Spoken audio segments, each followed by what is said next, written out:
Lho, kok voli kok umpane swara. Dolop kok mingan. Dolop-dolop ora. Nemban, ngapa, Bagong?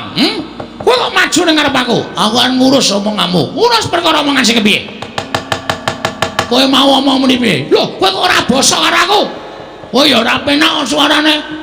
Gunane apa aku mbasani pendhita sing ora penak suarane? Kowe sadar ora to?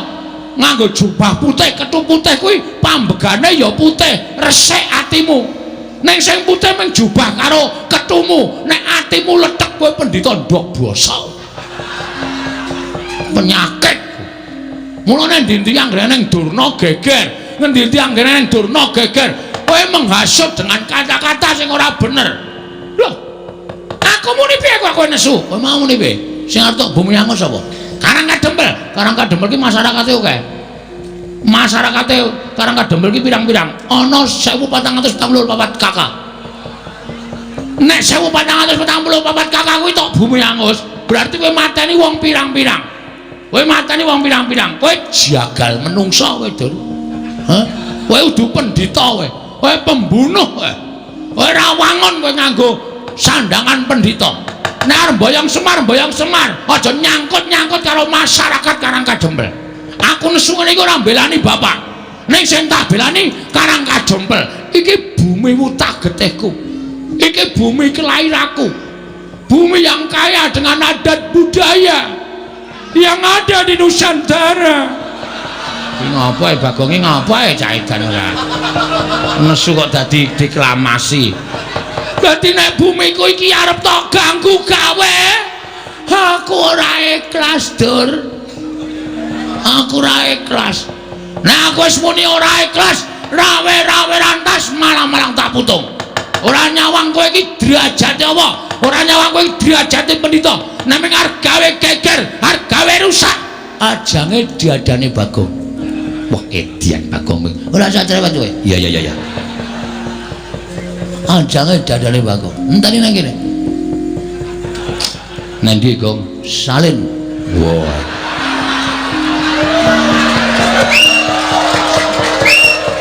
Nek wis aku nganggo kathok training sabukan tampar kawat putih ngene iki. Iki pakaian tak nggo ngajar wong ta.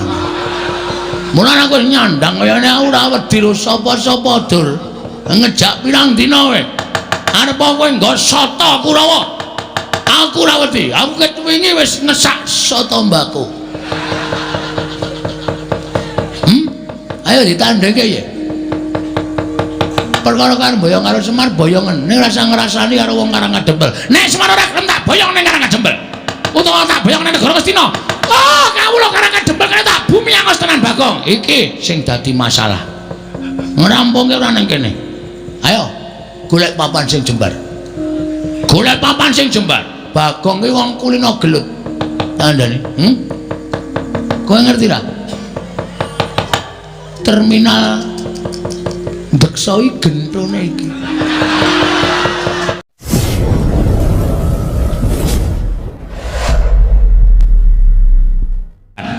Bapak ngersake napa menawi kedah kula sade griya kula kangge kabatanipun Bapak kula mboten napa-napa, ikhlas lahir batin.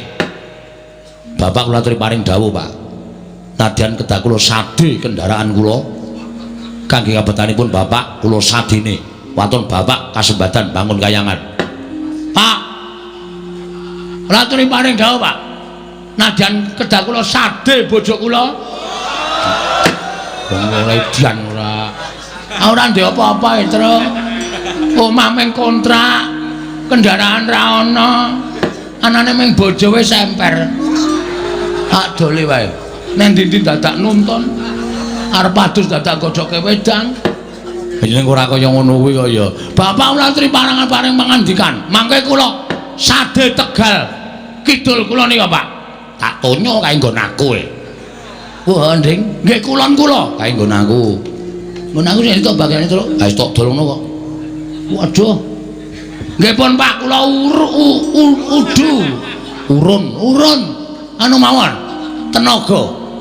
Pokoke kula urun tenaga, mboten saged ngaturaken menapa-menapa. Ning ampun disepelekke arep ping tenaga menika ya dibutuhake, Pak. Tenaga lan pikiran. Merga kula nika di antara anake Semar sing sekolahe paling dhuwur menika namung kula. Waduh, wayane. Gareng menika kelas 3 SD medal. Mergi kurang ajar. Korsine gurune dipecahi lombok.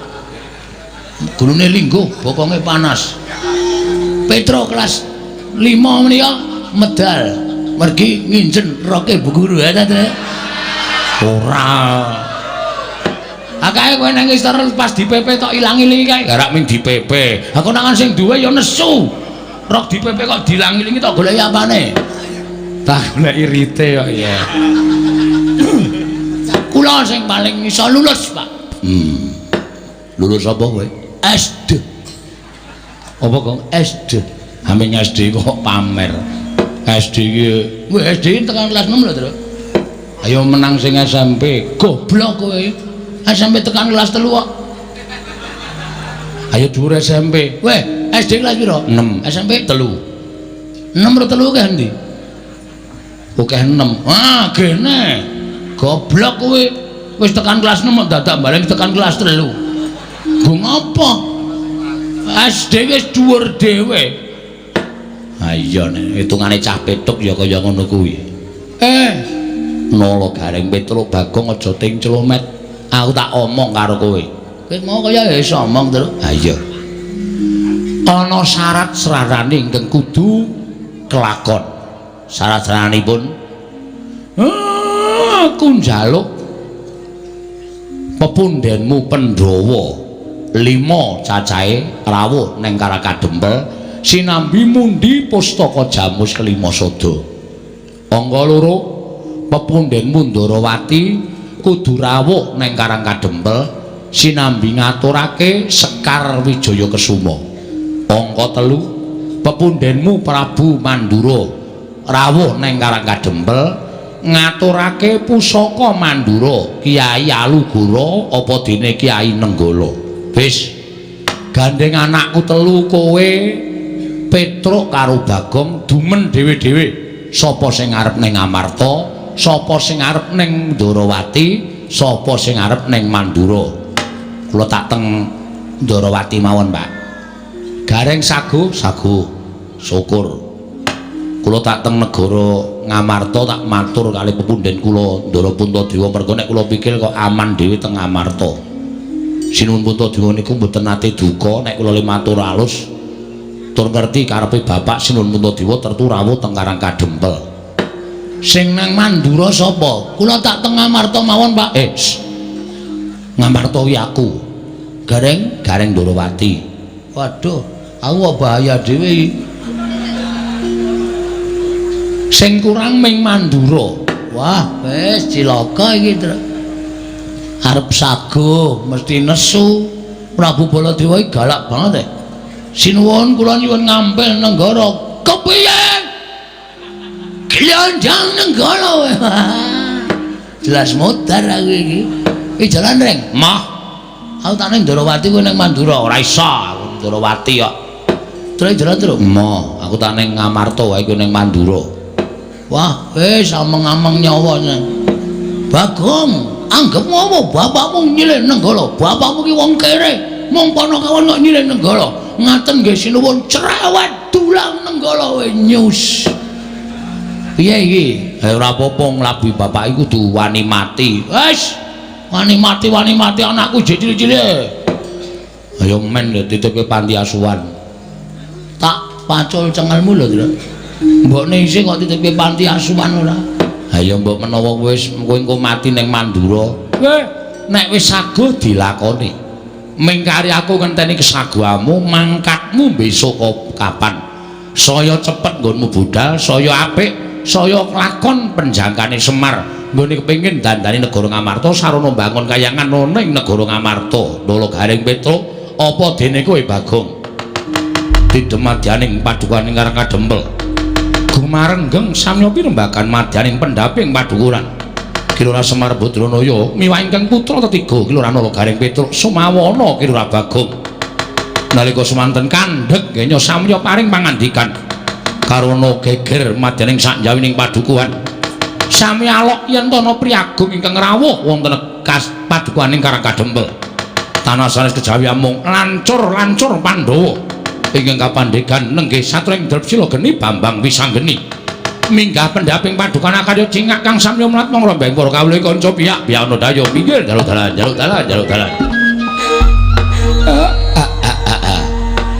jagone ora padha taruh prenjake ora ning sing muni lah kok eneng dayoh pirang-pirang mongko ndak sawang lancur Pandhawa lala garing iki momongane awake dhewe kok padha rawuh mrene wah anggere nyawang putra Pandhawa ki rasane ning ati ki ayem umure kaya tambah 10 tahun ya Truk gagah kabeh bagus kabeh mongko ya atine apik kabeh tur dadi daya wah jan aku nek kon momong piyai kaya ngene iki rasane ora dibayar kowe gelem ya Gong ya ora nek ya tetep dibayar iki komersil banget kok kowe saiki sawangane lho Nyawang Ndara Wisanggeni atine seneng Nyawang Ndara Antasena rasane ya marem Nyawang Ndara Gatotkaca luwe-luwe Nyawang Ndara Antarja Ndara Abimanyu nang Rismuni lenggah mari kelu ngono kae baguse ora jamak-jamak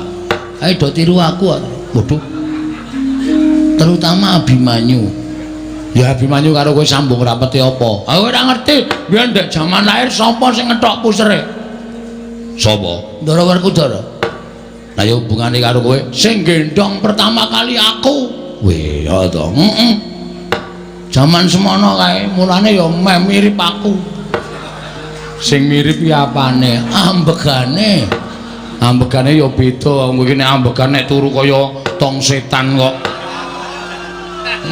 turu kok cak ayo jenenge wong iso mangan jengake sawernaing swara ora iso nek ra ana aku ha iya ngorok ki meng grok ngono kok kowe iso swara banyu swara wong kentrongan swara apa-apa kok mlebu ayo rekamane apik kok nganti aku nek turu jejer kowe iki bingung lho iki apa iki sur bret culing mosok nganggo culing-culing bareng kandhani kok ha iso tak rekamke ye ha iya ngono do meneng sik malah ngrembug wong ngorok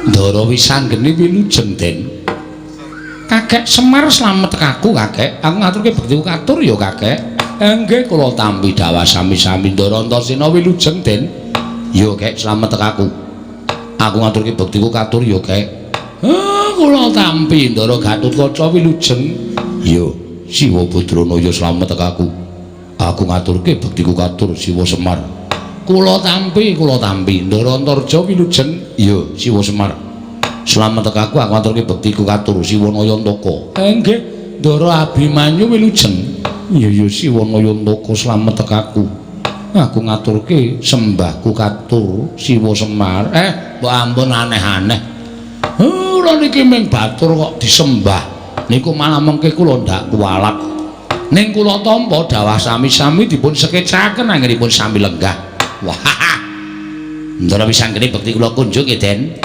nala garing tak tampa tiba padha-padha nala garing nggih Ndara Antasena bekti kula ya ring tak tampa matamu ora mari-mari waduh bar dialem matak-matake wong tuwa niki mboten iso mari ya kira kaya ngene iki ya syukur muga-muga tak dongak-dongake ndang bener nggih matur sembah nuwun naketang rada lara atiku dipun sekecaken ya wis ora kurang kepenak Ndara Gatotkaca bekti kula nggih Den ya garing tak tampa Ndara Antarja bekti kula ya garing tak tampa Ndara Abimanyu bekti kula nggih Den ya nala garing tak tampa Ndara Wisanggeni bekti kula ya Petruk tak tampa Ndara Antasena bekti kula nggih Den ya terus tak tampa Ndara Gatotkaca ya Petruk Ndara Antarja ya Petruk Ndara Abimanyu ya Petruk tak tampa ayo Gong Ndara Wisanggeni Ndara Antasena Ndara Gatotkaca Ndara Antarja Ndara Abimanyu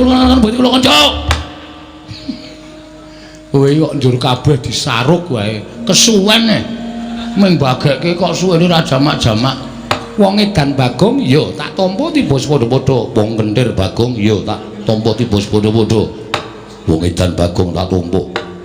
Wong pekok Bagong tak tumpuk. Wong bagus Bagong tak tumpuk. Nah, kae ngisor dhewe kae nyenengke kae. Wis dibekteni suarane do ora penak. Lho, suaraku ora penak piye Bagong? Apa ya ora sang nganggo edan, ora nganggo pekok. Waras e kula iki. Ning saora-orane kowe iki wis dicap karo para kawula. Dicap, disestempel. Terus kula niku gaweane teng kelurahan lho. Gaweanmu apa? Nyetempeli. Layang-layang niku lho.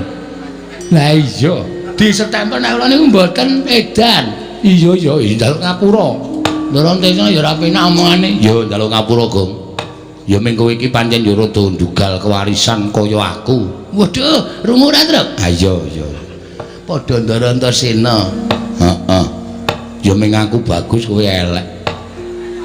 Atos meneh. Rumasaku ora penak to iki.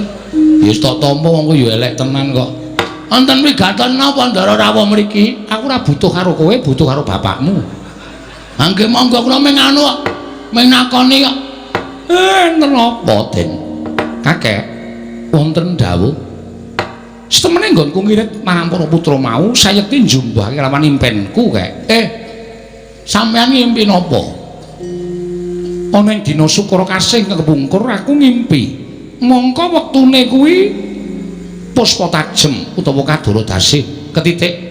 Sawise nggonku rampung nggone nglakoni nendra wis gagat bangun Rahina. Ateges impen kuwi bakal kasunyatan. Ora nyono-nyono kakek Semar kuwi kaya mangku Sang Hyang Candra. Soroting Sang Hyang Rembulan nalika semono nganti tekan pasuryaning kakek Semar dadi mencara mawa cahya sapa ing caketan tumuli entuk soroting saka kakekne Semar kaya entuk daya kekuatan ingkang linuwih. Tumuli aku matur marang Kakangku Antasena, Kakang Garwata lan Kakang Antarja putrine Kakang Abimanyu ndak kanthi sowan mrene ingkang wigati yen pancen kakekne Semar kuwi bakal duwe sedya, duwe gegayuhan, marata aku kandhanana, aku paring ana dawuh. Merga kanthi cara mengkono aku bakal sak biyantu marang kakekne Semar. Bot repoting kakekne Semar, aku ing bakal bantu marang panjenenganing kakekno Yantaka. Piye iki? Bloko wae, Pak. Pun, bapakne wau sedyane bapak sing mangendikae kali kula diblakake ndara-ndara niki. Sinten ngertos ndara-ndara niku kersa mbiyantu bloko mawon, Pak. Mboten apa-apa, mboten ajeng duka niki anak-anak niku do ngerti kok niki pinter-pinter kok. Kula niki mung prihatin karo kahanan negara Ngamarta. Sampeyan mbok menawa ya prisa. Wong sampeyan niku dadi nom-nomaning negara Ngamarta. Ngamarta niki sakniki akeh wong sing padha regejegan. Ngamarta katone wis ora tentrem, morale kawula Ngamarta wis rusak. Ilang tabeting rasa kamanungsan wekasan nek nganti rusaking para kawula menika mangke ngembet dhateng negari Ngamarta tan wurunga Ngamarta badhe rubuh. Nek Ngamarta rubuh kula sing didukani dening para dewa sebab kula menika minangka dados pamong. Mula kula kepengin bangun kayangan. Lho, bangun kayangan piye? Bangun kayangan piye, Kek? Bangun kayangan mboten bangun wujuding papan ingkang magrong-magrong kados kayiwangan mboten. Ning bangun morale para kawula mujudake negara ingkang adil makmur warata tias bagya mulya mujudake praja ingkang ayem tentrem tunggal rasa cipta lan karsa sarta karyane sami-sami pitados dhateng pernataning hukum negara Ngamarta wekasan gesanging para kawula sami majinamatan daya dinayan tetunggalan manunggal sayuk rukun hangangkat derajating praja Ngamarta Den jagat Dewa Bathara ya jagat Maestungkara yen to pancen kaya mengkono gegayuhane kakekne Semar kuwi becik ya ngono to Kakang Antasena. Heeh. Lah terus kersane kakekne Semar kula wau matur kali anak-anak kula syarate Pandhawa mundi pustaka Jamus Limasada kedah rawuh mriki sinuwun Ndarawati minangka dadi pujangganing Pandhawa. Mundi Sekar Wijaya Kusuma kedah rawuh mriki sinuwun Mandura kudu rawuh mrene merga tumrap kula nadyan sinuwun Mandura menika arang-arang sowan dhateng negari Ngamarta ning batose keng woing Mandura menika muhung doyong dhateng para Pandhawa. Milandara anak kula Gareng kula dawuh supaya mboyong sinuwun Ndarawati, Petruk pun sagu mboyong para Pandhawa, Bagong pun sagu mboyong sinuwun Mandura. Ning merga saka anak kula niki nek duwe kesaguhan ming saguh teng ngarep perkara kelakon lan orane niku durung karuan mengke. Mula gandeng sampeyan rawuh mriki nek upama lho sampeyan niku kula suwuni tulung pripun? Ora coba kula tak nyuwun pangandikanipun Ndara-ndara kula lancur-lancur Pandhawa. Yen pancen temagaku digunakake dening kakekne Semar aku ora bakal wegah. Aku mengko karo Kakang Antasena bakal sowan Kanjeng Ndarawati nyuwun ngampil Sekar Wijayakusuma sinartan mboyong Kanjeng Ndarawati. Sampeyan kalih Ndara Antasena iya kek. Nek mengke sinuwun Ndarawati mboten purun kuwi ana purba wasisaku sing baku kowe kelakon kerawan nata Ndarawati apa dene kelakon mboyong Sekar Wijayakusuma. Nggih matur nuwun Siwa Semar. Nadyan aku bakal budal mung negara Ngamarta matur Kanjeng Puntadewa mboyong marang para Pandhawa sinartanmu di Pustaka Jamus Klimasada. Aku karo adhiku Abimanyu ingkang bakal sowan ana ing negara Ngamarta. Wah, matur nuwun, matur nuwun. Aku ingkang bakal sowan menyang negara Mandura. Mengko aku matur bakal mboyong senjata negara lan alugara. Sartane Kanjeng Prabu tak aturi rawuh ning Karang Kadempel. Ora usah kuwatir yen ana muga-mugane Kanjeng Mandura, aku ingkang tanggung jawab. Matur nuwun. Wis kowe do nang omah wae. Kowe tak ganti gaweanmu. Iki engko arep ana duwe gawe gedhe. Nala Gareng kowe mlathoki kayu. Petruk kowe ngangsu. Bagong kowe nguruk jeglongan kidul ngomah 10 meter kae duruk kabeh. Kramane. Penembahan lo ngantaraken bekti kula Konjo. Penembahan Durna bekti kula Konjo. Kakang wonten dawuh kowe tak takoni kowe wangsulan ya. Nggih kowe kene ora sudon karo aku ngapa to? Kowe kene ora ndek panyok lelek bareng kok bawa elek karo aku. Kowe iki ngapa? Aku tekan ndi iki wis tok loke sing elek. Aku tekan ndi wis tok anggap penyakit kuwi. Janjane aku ki apa to? Tak takon karo kowe. Lho, sampeyan niku kok malah takon kali kula. Sampeyan niku sebagian apa? Sampeyan niku teng pendhita to? Pendhita kok tau nek penyakit? Apa ora? Ora ya wis. Rasa digawe sepaneng. Mosok pendhita kok penyakit? Ya, Tru. Kula ya ming sak omong-omong kula kok. Ning suaramu ki nyocok ning ati. Endo, aja nganti kecocok. Engko ki ngeyel kok Gong pancen. Bekti kula Konjo, nek wonten lepate nyuwun pangapunten. Tak tampa, pangestuku tampanana. Tak tampa sakarmu ora sakarmu. Ora penak. Ya wis ora tak tampa. Mangke kiriku men totoli pitik. Pangestu kok totoli pitik ora. Iki ngene ya Semar. Nggih, pripun? Aku prapta ning Karang Kadempel. Sayekti diutus dening anak Prabu Duryudana. Sampeyan diutusi nuwun Ngastina. Wigatosipun Tatya Wruhanamu Semar. Yen to kana negara Ngastina saiki lagi nungsang puyang gudel bingung numbuk bentus para kawulane. Merga wis ana sesasi iki negara Ngastina kuwi kaya ketaman pegebluk. Akeh para kawula ingkang sok lara sore ketiwasan, sore lara esuk nandhang kapralaya. Mongko wis madal saling usada. Wis ora kurang-kurang anak Prabu Duryudana ngene ngrawake para Brahmana winasih sewa sugata menyang para nimpuna supaya nambak rengganing praja parandene katindakake gagar wigar tenantuk karya. Nalika semana tumuli dawuh kalawan aku supaya aku Mahasing Asamun, Mahasing Asepi Tapa Brata Semedi Maladihning nyuwun palimarmaning para dewa. Jroning aku tapa aku entuk sasmita ing dumeling ana ing Karna. Sasmitaning dewa ingkang tak tampa negara Ngastina bisa malya nirmala temajati jati temamulya. Yen ta ora ketang amung sedhela tinenggan dening Semar Badranaya. Mula Semar tumuli aku diutus dening anak Prabu Duryudana supaya sowan ning Karang Kadempel ing wigati mboyong marang kowe. Ayo tak kanthi kowe sowan ning negara Ngastina ora ketang mung sedina rong dina. Kowe mapan ning negara Ngastina mengko yen to pagebluk mau wis sirep tumuli kowe bali ning Karang Kadempel. Wadene kowe krasa kepenak nggone mapan negara Ngastina. Kowe moh bali marang Karang Kadempel. Ora apa-apa, Semar, ora apa-apa. Malah kepasang Yogya katujuh ing ngenu. Dene kowe gelem mapan nang negara Ngastina. Kowe njaluk apa bakal keturutan? Kowe njaluk pangkat apa bakal kasembadan Semar? Nggih. Mula dina iki setemene aku ora kok sowan ijen. Kurawa wis padha mlumpuk nedya mboyong marang kowe. Wis diyasake tandu.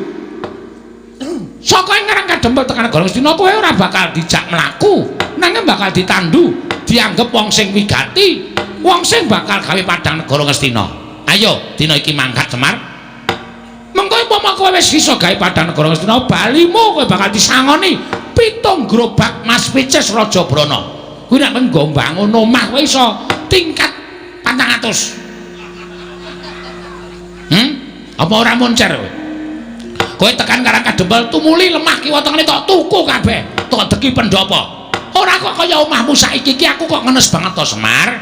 Saplahe kowe melu para Pandhawa iki kok rumangsaku Pandhawa ora gatekke karo uripmu coba. Ya bener omahmu pendopo. Ning kok payone kok ana gendeng, ana seng, ana plastik. Iki pendopo model apa aku tak takon karo kowe. Mongko nalika semono aku sowan mrene iki udakara wis 5 taun kepungkur. Lincakmu ya ora ganti-ganti. Lincak kok campur karo telek pitik. Kowe kuwi abdining Pandhawa. Lah kok uripmu ora mingsra babar blas. Mbok ya golek kamukten ning lair to Semar. Golek derajat, golek pangkat, golek Brana Pices, golek bondo donya dienggo nyukupi marang uripmu ning alam padang. Nek kowe gelem sowan nang negara Ngastina, iki bakal malik grembyang amung diutung 3 kedheping paningal. Kowe sowan nang negara Ngastina 2 dina 3 dina bali dikanteni 7 gerobak Mas Pices Raja Brana, mutiara inten jamrut hergeni. Kabeh bakal dipasrahke marang kowe. Tekan Ngarang Kadempel tok dudah sak karung wae, moko saben sak gerobak isine 40 karung. Kuwi 7 karung. Petungan. Ayo pikirin, apa kowe ora blereng? Kowe buka sak karung wae iso to nggo tuku lemah 4.000 hektar. Wis, tok degi omah 350 meter. Yasa stadion bal-balan. Yasa apa wae kowe bakal kelakon. Kowe tuku tumpakan kereta kencana tinarik jiaran cacah 8 ya kelakon. Kowe ora mung nganggo jarik sing sarwa luwuk kaya ngono kuwi. Ah, kathokmu training ireng. Lek tuku nang nggon wayangan to kuwi. Ketara mereke ora terkenal. Semar kok nganggo training tulisane SD Kali Bawang.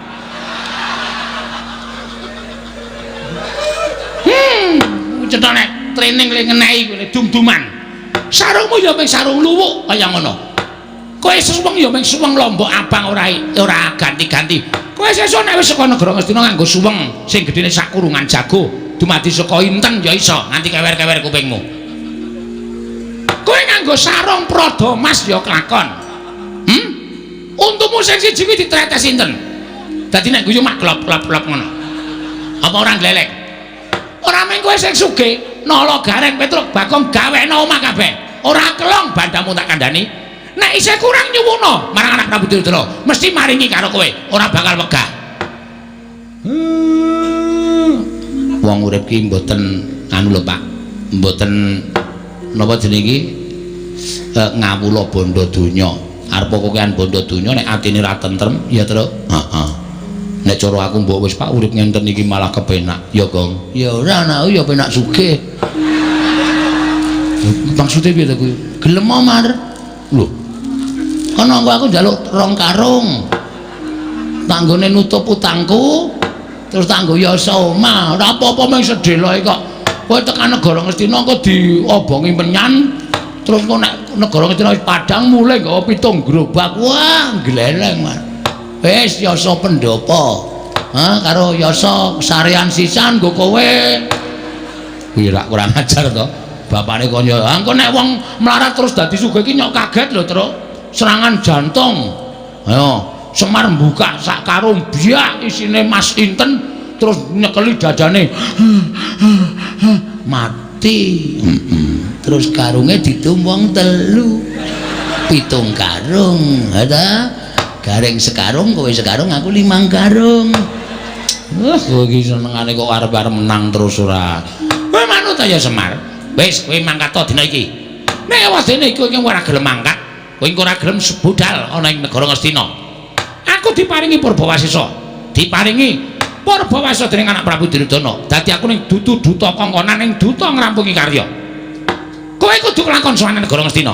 Tinimbangane kawula Ngastina entek mergo ketaman pegebluk. Aku bali marang Praja Ngastina ora gandeng karo tanganmu, ora iso nyowanke karo kowe. Wanter ngendikane anak Prabu Duryudana.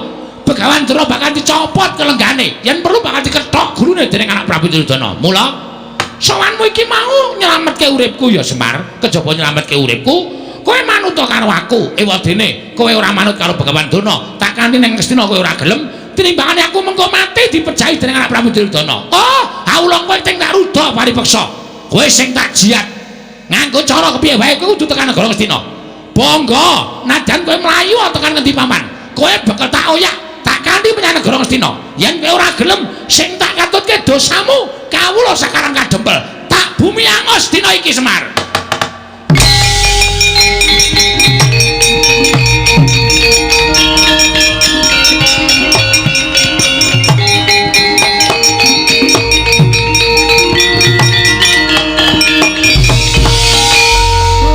Bagong arep ngopo? Sik, Mar. Tenang, Mar. Iki ana kata-katane Durna sing marai atiku merkitik. Merkitik piye? Durna mau arep meksa karo kowe ning negara Ngastina ora masalah. Kowe pribadi urusanmu wong loro. Ora ana sambung rapete karo anak-anak. Ora ana sambung rapete karo kawula Karang Kadempel. Ning bareng Durna ngucap, nek Semar ora gelem diboyo ning negara Ngastina, kawula Karang Kadempel arep di bumi angus. Iki nang kene iki sing marai muntap aku pe. Pak kok pe. Aku muni pe apa? Ameng lirik kok krungu ya, Mil. Kowe iki nek omong sok kebablasen ora. Iki sing marai aku ora seneng, iki sing marai aku ora trima. Nek masalah kok diembet-embet karo kawula sak Karang Kadempel. Aku tak takon, kawula salahe apa? Kawula ora ngerti kenthang ki muling lelakon pojok plereting kanan. Kok arep di bumi angus karo Begawan Durna. Ora sadar dhek nek dhek iki omong ning ngarepe ketua pemuda Karang Kadempel. Sapa kok ketua pemudane? Aku. Lho. Kowe to saiki? Aku saplai menang voli. Wah. Ame menang voli kok dadi ketuamu. Gleleng padake toser. Wo. Gaweane ngumpani tak umpani swara semet, tak umpani swara semet. Lho, kok voli kok umpani swara? Dolop kok mingan. Dolop-dolop ora. Nemban, ngapa, Bagong? Kowe kok maju ning ngarep aku? Aku kan ngurus omonganmu. Ngurus perkara omongan sing kepiye? Kowe mau omong muni piye? Lho, kowe kok ora basa karo aku? Oh ya ora penak suarane. Gunane apa aku mbasani pendhita sing ora penak suarane? Kowe sadar ora to? Nganggo jubah putih, kethu putih kuwi pambegane ya putih, resik atimu. Nek sing putih mung jubah karo kethumu, nek atimu letek kowe pendhita ndok basa. Penyakit. Mulane ndi-ndi anggere ning Durna geger, ngendi-endi anggere ning Durna geger. Kowe menghasut dengan kata-kata sing ora bener. Loh. Aku muni piye kok kowe nesu? Kowe mau muni piye? Sing arep bumi angus sapa? Karang Kadempel. Karang Kadempel ki masyarakate akeh. Masyarakate Karang Kadempel ki pirang-pirang? Ana 1444 kakak. Nek 1444 kakak kuwi tok bumi angus, berarti kowe mateni wong pirang-pirang. Kowe mateni wong pirang-pirang. Kowe jagal menungso kowe, Dur. Hah? Kowe udu pendhita kowe. Kowe pembunuh kowe. Kowe rawangon kowe nganggo sandangan pendhita. Nek arep mboyong Semar, aja nyangkut-nyangkut karo masyarakat Karang Kadempel. Aku nesu ngene iki ora mbelani bapak. Ning sing tak belani Karang Kadempel.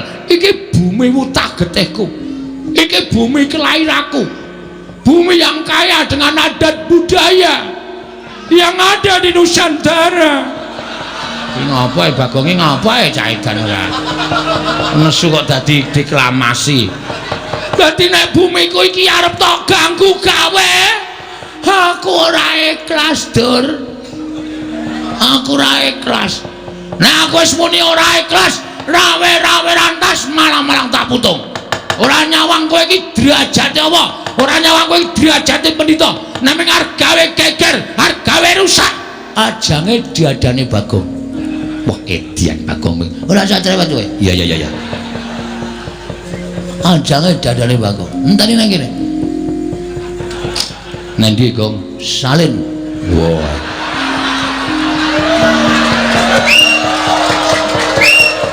Nek wis aku nganggo kathok training sabukan tampar kawat putih ngene iki pakaian tak nggo ngajar wong ta. Mulane aku nyandang kaya ngene aku ora wedi sapa-sapa dur. Ngejak pirang dina kowe. Arep kowe nggo soto Kurawa. Aku ora wedi. Aku ket wingi wis ngesak soto mbako. Ayo ditandheke ya. Perkara karo boyong karo Semar boyongen ning rasa ngrasani karo wong Karang Kadempel. Nek Semar ora gelem tak boyong ning Karang Kadempel. Utawa tak boyong ning negara Ngastina. Oh, kawula Karang Kadempel kene tak bumi angos tenan Bagong. Iki sing dadi masalah. Ngrampungke ora ning kene. Ayo golek papan sing jembar. Golek papan sing jembar. Bagong ki wong kulino gelut. Tandane, kowe ngerti ra? Terminal Deksoi gentone iki.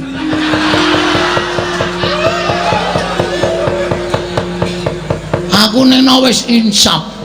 Aku wis ora manggon ning kono mergo aku wis tutuk lekku edan cara mbiyen. Dadi nek arep golek masalah karo aku ketangga ro Dur. Lho, nek ngono kok wani karo Durna? Genah wis ucul klambi kok ora wani piye?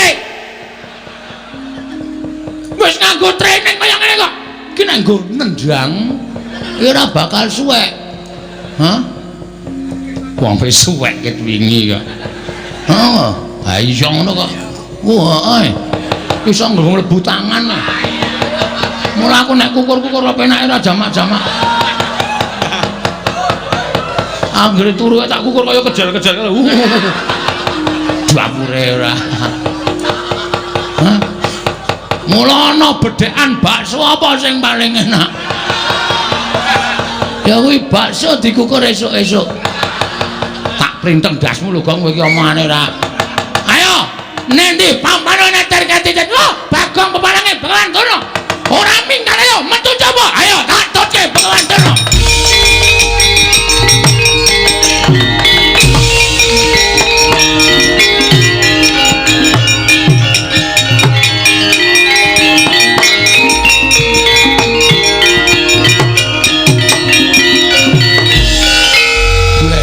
Seruh sisan bocah kok kandarane angel bocah kok semene nah ndedelke BH aja omong karo Bagong nek omong cangkeme elek ora iki gawe masalah ngerti ra gawe masalah ngerti ora ngerti lah kok tok gawe masalah pancen gak sengaja Pak aku ora mbelani kowe lho Pak kowe aja GR. Aku ora nggolani kowe. Kowe arep perkara arep diboyong karo Durna ora masalah, terserah. Kuwi perkaramu. Kowe arep nggawa 7 gerobak karo ngisi mas, monggo aku ora pengen. Nek Durna ngrasani katentremaning masyarakat Karang Kadempel. Iki Pak, sing wis diresmi dilantik dadi ketua pemuda. Iki dadi kewajibanku tentrem lan orane desa kuwi ning pundhake para nom-noman ora kok malah nom-nomane padha teler-teleran padha dolanan obat manusia macam apa ku terus di mana tulang punggung negara nek tulang punggunge wedok teng gloyor ora karu-karuan negarane remuk. Mula aku kudu sesanggep, aku tak rampungake. Aku adoh saka minuman keras, adoh saka obat-obatan. Sirku ngopo? Gawe tentrem Karang Kadempel. Nek ana sing ganggu Karang Kadempel kaya Durna kuwi mau, aku sing ora nrimake. Tepuk tangan. Wah, tepuk tangan kok dikon. Ya wis rasa itu.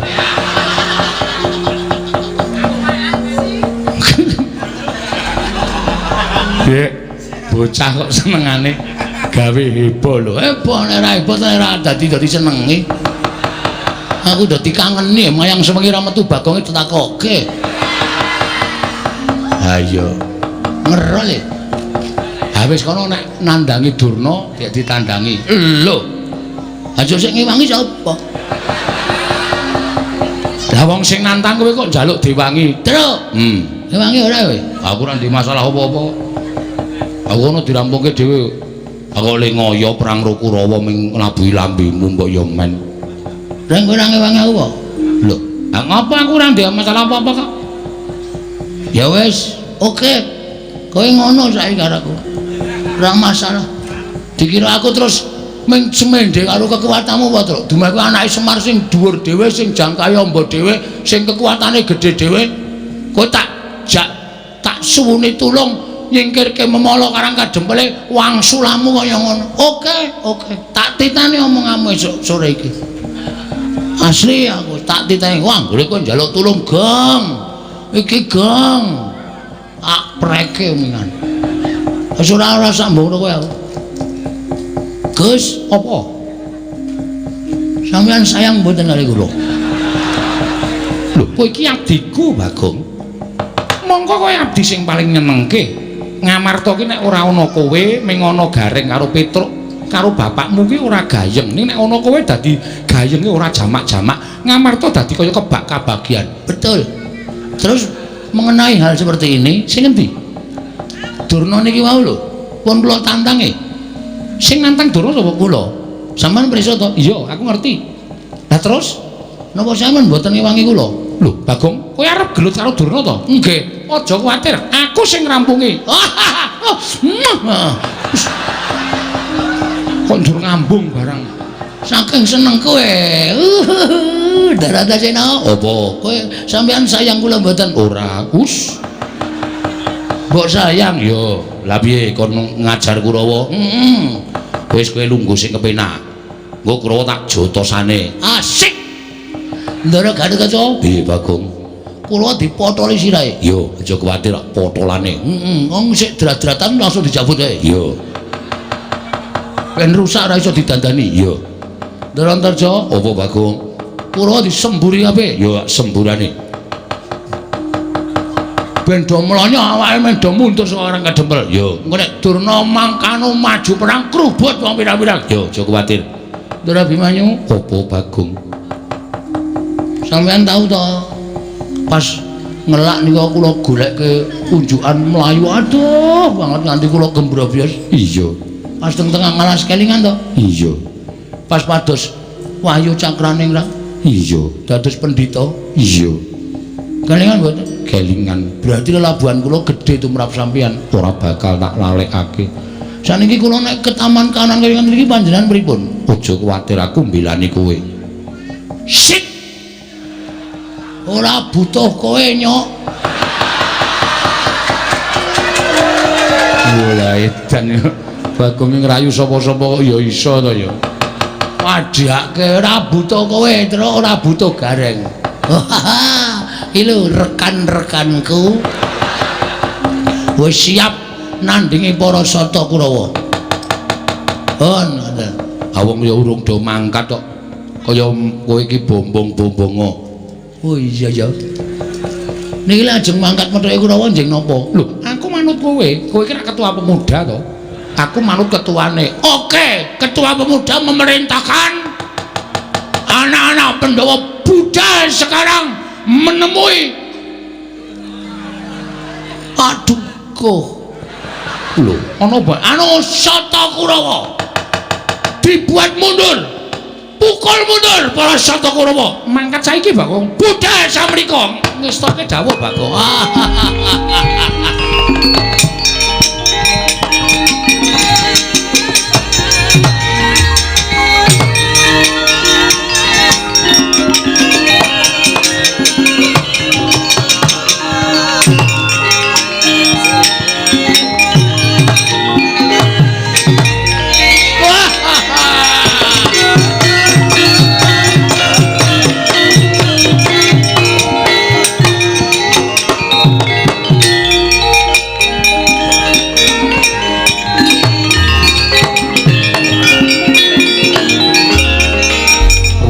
Kaya uncek ini kok ngeleng rasa. Piye, do percaya ora kan? Ketua pemuda sing ngesahke Nalendra Ngamarta do wedi karo aku. Budal saiki sendika Bagong. Aku nek ora men-men ora dipercaya karo telek-telek iki ora masalah. Ora apa-apa kowe ora percaya karo aku. Sing penting aku dipercaya karo ndara-ndara putra-putra Pandhawa. ning kowe ya aja meneng wae Bagong, kowe mbantu. Siap. Mbantu aku nek anu apa jenenge jagoku kaya ngono kae kemandel mesti menang kok. Ayo. Aku tak mlebu ning ngomah tak ketemu karo mbokmu. Si Mbok Kanastren, Pak? Pak. Kowe kok iso entuk si Mbok Kanastren, moko si Mbok Kanastren iki widodari lho, Pak. Kok iso entuk? Tok sepe? Ora. Tok guna-guna mesti aku elek. Elek kae mbokmu tresno karo aku. Ngene wae, Pak. Si Mbok tapeke. Us. Bocah nekat. Simbok barang kok dijaluk ora. Ayo kowe ora ngerti kok. Simbok Kanastren iki widodari Reng. Wah, Semar iki gleleng. Mulane gedheke Semar tak bolongi. Awan delok polahe Semar. Anggere tak bolong tutupi kertas semen. Tak bolong meneh tutupi kertas semen. Tak uncek ra kena tutupi triplek keparatran. Bocah kok kurang ajar. Wong arep delok kok njaba padang banget. Wong arep nginjen kok bolongane disenteri. Wis ning jero rak ya krasa kok ana clorot-clorot. Ha goblokmu ora. Karang aku bar golek kodoke. Sentre rak ning bathuk. Ayo nang ngene iki malah sentre mlebu jero. Tau dipasangi dom terus Semar. Oh, Semar. Ben keculek matane ora. Dan untung ora nyoblos. Ungu nekno ladrang. Ladrang wayu. Aja. Asmara ndana? Ora. Apa, Pak? Santi Mulya. Walah.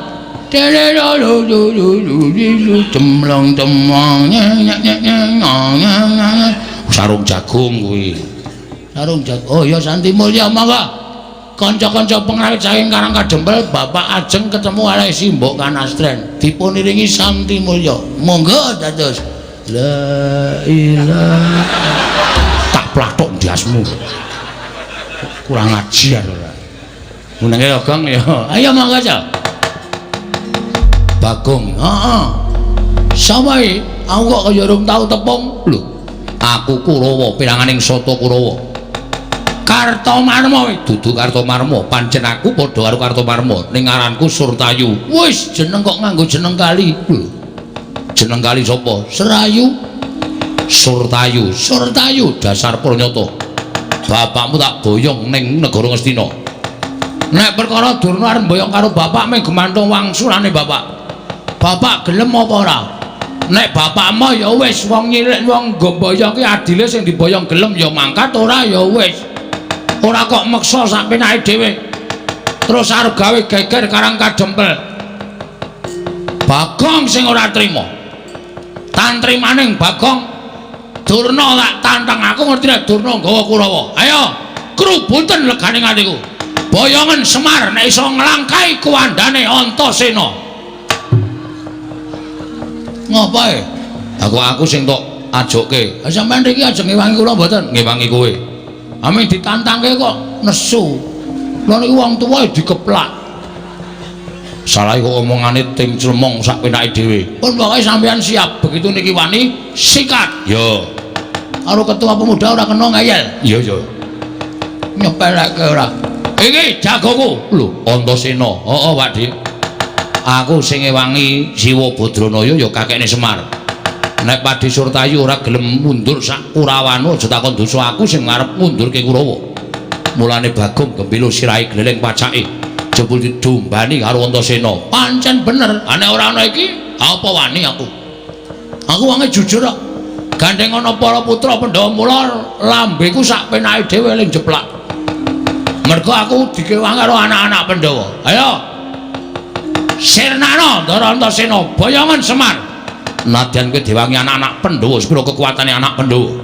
Apa kira-kira iso ngalahke para Sata Kurawa sing dadi nyatane minggir jajale Antasena. Siap Den, siap Gong. Maju. Yo. Aku mundur.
mocok tunggal jebor dadamu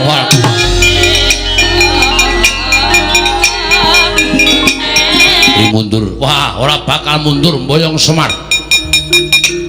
Bari bakso kula wantun dengan panjenengan. Ayo, ungano dadamu. Kula terima majeng Jawa Kartomarmo mati dening aku.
Wirang nek ora maju kok sing maju kok mung anak-anak Pandhawa tok.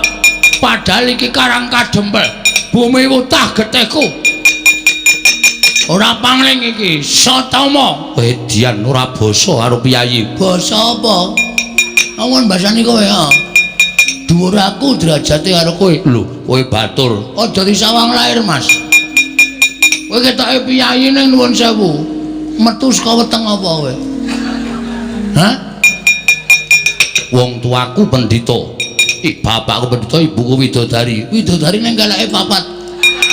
Lho, galake papat piye? Kowe darang ngerti critane kok. Kowe iki anak jaran mo. Wis. Ora watun iso ngucap. Kowe aja ngene karo Satama. Ayo, neng kene sapa kowe kapa aku sing kudu tekaning pati? Piye? Kaya apa aku sing kudu tekaning pati?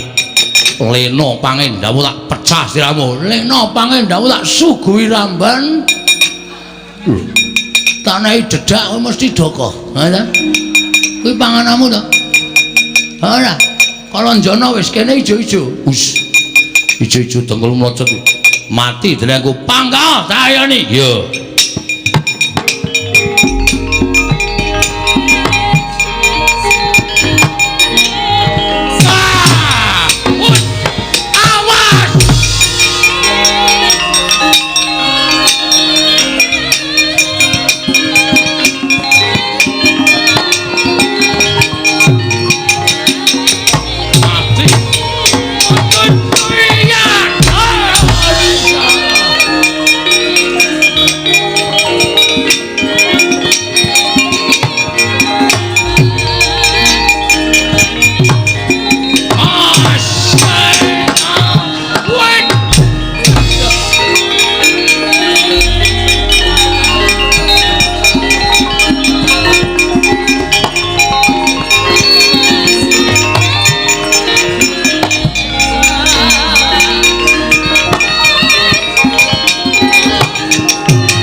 Sampean modar tenan.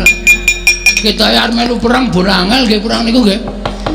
Lha kok kita kaya mencolot-mencolot. Perang kula niku mung guru senam e. Dadi sane mung mencolot-mencolot nek kon ngantem ora iso blas. Pengen iso perang? Hah? Pengen iso perang? Pengen. Ngamuka tak bantu. Serius? Iya. Ya ora mung omong kosong lho, ora. Tak bantu. Carane aku mancing ning awakmu. Tenane? Tenan. Metu ngendi? Metu cangkem? Ora sedeng. Napa niki? Niki ciup ning sok amba barang. Dengkulmu mlocot ora. ngampet ambegan. Manjine awak mau. Nggih.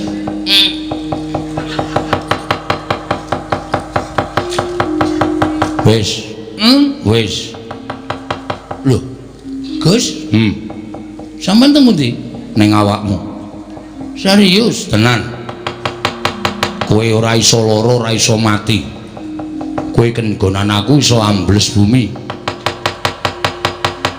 Kowe iso mapan ning jero bumi tanpa beda ning daratan. Tenane, tenan. Carane ngampet ambegan awakmu tibakno ning bumi engko ora bablas tekan jero bumi. Niki serius niki? Yo. Mun anggere aku kejegluk tak tonyo sampean yo. Oh, langgleleng tenan iki saiki aku. Ngamuk Kurawa tenan rasa njaluk bantuane sapa-sapa. Wah. Piye reng? Lho. Kok iso ambles bumi? Lho, ayo abdine Ndara Antasena. Nek ngambles bumi wae pinter. Coba njajal aku tak weruh. Ki lho, Mas ki lho. Yuk. Jedul mburimu reng, mburimu wedyan. Ambles meneh. Mburimu reng, mburimu wedyan. Ora sida. Mburimu reng, mburimu wedyan bocah iki kok mbebeda wong tuwa. Mula nek ndek bendara iki dimanfaatke. Iya, war njaluk Ndara Gatot Kaca.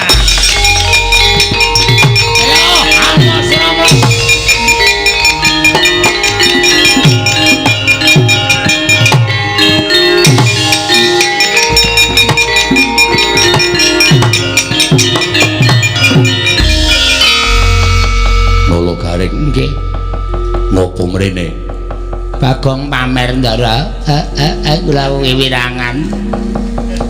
Pamer apa? Dicelupin Ndara Antasena terus titik-titik ambles bumi, titik-titik ambles bumi. Tela kula dintekke kabeh. Telone sapa? Tela pekarangan kula do ambruk. Jupuki Bagong saka njeron bumi. Bagong iso ambles bumi. Dinjingi Ndara Antasena, mbok kula dinjingi ta Den, mari iso mabur. Pengen aku mancing ning awakmu? Nggih. Ngampet ambegan. Aduh. Malah ngentut e kula. Pun kipun. Kowe tak nggoni awakmu kowe iso ngambah Dirgantara. Sapa-sapa iso tak sambri. Oke, gampun.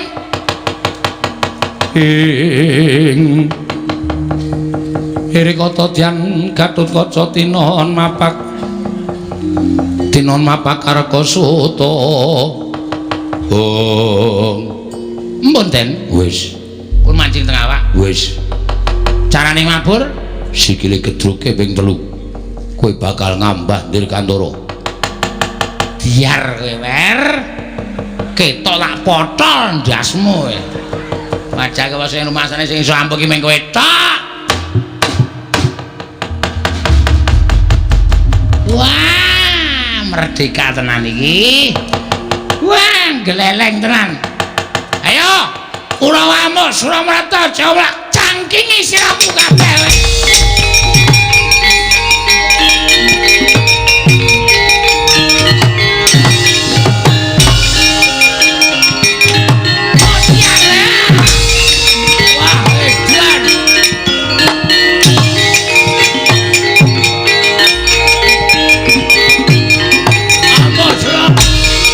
Kurawa bubar ora karo-karuan. Ming mungsuh Panakawan kok sapenake dhewe. Oh, Kurawa nggedabiah kok kian cacah ngrebdo tanpa guna. Ming mungsuh Panakawane kok bubar ora karo-karuan iki arep menang karo sapa to, Le? Aku iki umun karo kowe. Kartomarma Surtayu Durmagati mungsuh karo Bagong karo Gareng kok mundur ki. Mongko kadang nata apa ora jeneng mirang-mirangke. Selamat malam. Selamat malam. Sangkune gila karo aku. Paring dikira demit. Kok jedul saka njeron bumi. Meneng wae. Oh yae, legane.